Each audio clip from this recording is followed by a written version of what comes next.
What's up? What's going on, people? NFL draft. I think they finishing up the last couple of picks. It's the BQF, Black Quarterback Forum. That's right. I'm sporting some Falcons gear. It's number 8, Michael Penix Jr. to the Falcons, putting Kirk Cousins on notice. Your job is in jeopardy, man. Your job is in jeopardy. Okay? We already knew Caleb Williams was going number 1, Jay Daniels number 2. History. Black quarterbacks go first and second for 2 consecutive years. We know what happened last year with Bryce Young and CJ Stroud. Bryce Young didn't have the greatest of seasons, but CJ Stroud, MVP, Offensive Rookie of the Year, people. So we gonna see what Caleb Williams and Jaden Daniel gonna do, and Michael Penix Jr. Uh, Caleb QB1 from the minute one. We already know he's a starter. Ain't no battle, ain't no question about it. They prepped him, getting him ready, and they drafted Rome Medusa. I love that, Chicago. All them people online, excuse me, on Twitter talking all this nonsense, trade down and all this. Nah, it's an offensive league. I looked at the offensive receiving stats just again, and like I said, there's 28 wide receivers who had 1,000 yards or more. Actually, DJ Moore was one of them on the Bears. Believe it or not, he did. And there was George Kittle was I think at number 20 something. He was the first tight end leading all tight ends. But then right after 28, the wide receiver who had 1,000 plus yards, there was about 4 or 5 guys, 3 other tight ends. Kelsey was one, and a couple other can't remember their names that had 900 something receiving yards. So there was close. There was over close to 32 people or receivers, tight ends and wide receivers that had close to 1,000 yards or more. 28 for sure. So to me, it's a passing league. That's going to help out Caleb tremendously. And Washington, the Commanders drafted Jaden Daniels. They do got Marcus Mariota on the roster, and obviously Jaden Daniels is going to battle for that. So BQF, we look good either way in Washington. Jaden Daniels or Marcus Mariota, and Marcus Mariota is black too. Yeah, he's just like Tua. He's same lineage, same culture, or same ethnic background. Okay, but I count him as black. Okay, so uh, they gonna battle, and then Michael Penix Jr. baby in Atlanta, he probably won't start. Kirk Cousins is a pretty good quarterback, so unless Kirk gets hurt or something outside of his feelings, man, being hurt tonight, but unless he gets physically hurt, he most likely gonna play and start there. And unless he's stinking it up, just playing horrible, but he gonna be like this. You know what I mean? Because Michael Pitt, yeah, that's him. That's him. Yeah, over the left shoulder too, because he's a lefty. You know what I mean? Michael Penix Jr., baby. I was super excited to hear that. Woo, Falcons. You put them on the board, have a black quarterback on their team. So I was super excited about that. And then it's just the first day of the draft. There's still a couple other black quarterbacks that can make it to the league. So if that's the case and they do make it, fantastic.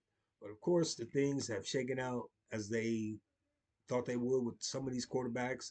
I think there was first three picks. Drake May went to the Patriots, and then J.J. McCarthy went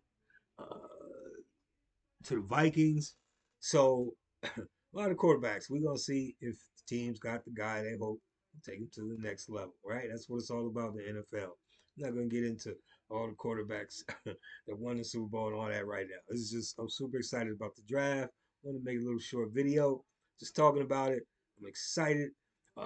Some teams, the Giants, woo, they helped out their quarterback by getting one of the best wide receivers, Malik Neighbors. Ooh, man, that's gonna help out him a lot.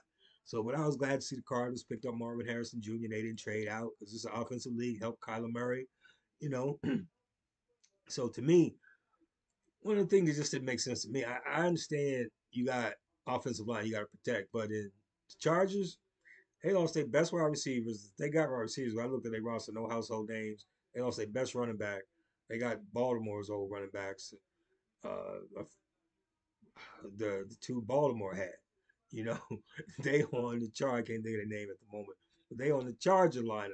Their names probably called Gus was one of them, and the other one, DK, J.K. Dobbins. So J.K. Dobbins and Gus Edwards. So that's who they are. So I'm just curious as to see what they're gonna look like because they. And then the Chiefs. I was just watching the draft before I came here to make this video. The Chiefs ended up getting a receiver, Xavier Worthy, and they're talking about that dude's got blazing speed. So CJ Stroud picked up a another wide receiver. I know people think he might be a problem, but I'm just saying if he's not a problem, Houston's gonna be a problem as long as my man shows up and plays and keeps his mouth shut. So a lot of positive things on the waterfront for these black quarterbacks. I can't wait till they start those OTAs as organized team activities and mini camp, then the preseason, of course. We still months away from the regular season. But all of it, NFL make it all exciting. They keep you interested, give you little tidbits. I'm sure all the news is gonna leak out from this point forward. All these quarterbacks, what they're doing. Like I said, organized team activities come up first, I believe. Then a mini camp sometime late May, early June, wherever they have it. And training camp starts sometimes in July when the teams start reporting. So we got a little ways to go, but I'm super excited, man. I cannot wait to see another season for the black quarterbacks. And so with Caleb being definite QB1 in Chicago, that gives us 7 in the NFC, 7 in the AFC, 14. Jane Daniels will battle. So that's going to be 15, whether him or Marcus Mariota starts. And somehow, if Michael Penix Jr., I doubt if he creeps into that starting spot right now. But I believe we had 15 starting last year. So we're holding steady there at 15 where we're starting this year. And as some things change with quarterbacks, y'all see throughout the season how it's going to go, injuries, this, that. You know, as I've been saying, the next 2 to 5 years, they keep drafting black quarterbacks 1 and 2, and then 3 within the top 10. We're going to see. Okay, and there's a possibility that 3 more will be drafted, but these guys most likely will not be starters. Maybe QB2s or 3s. You got Tua's brother, Tagliova. I can't pronounce his first name. I don't want to chop it up, mess it up, but it starts with a T as well. His brother, you got the cat Joe Milton, and you got out of Tennessee. They says have a hell of a rocket arm, and then you got my man Jordan Travis out of FSU, Florida State. So if those 3 get drafted in the NFL, that'll be a total of 6 black quarterbacks. For the past 2 seasons, there were 6 drafted last year as well. So there will be, if those 3, there will be 6. And trust me, we're gonna be equal at 16 starting quarterbacks very soon. Okay? So, here at the BQF, Black Quarterback Forum, we're here to talk about it like nobody else will because they can't say that black quarterback's going to become dominant on national TV. The professionals will not say that because even when it's going to become that way, and like I said in my commentary, all that means is there will be more starting black quarterbacks in the league than white quarterbacks at some point. I'll say within the next 2 to 5 years. Okay, given all the black quarterbacks that are on the rosters of QB2 and threes that might have a chance to move up, even if some other quarterbacks don't take care of business. So we'll see where we be at. I just want to make a little quick video about it. Once again, I'm super excited about the NFL draft this year, where these black quarterbacks landed. Thank goodness the draft is over. Now we can focus on something else, start to hear reports about these cats, and move on to the season until all the play gets started. Okay, take care. We'll get at you. BQF, Black Quarterbacks Forever, baby.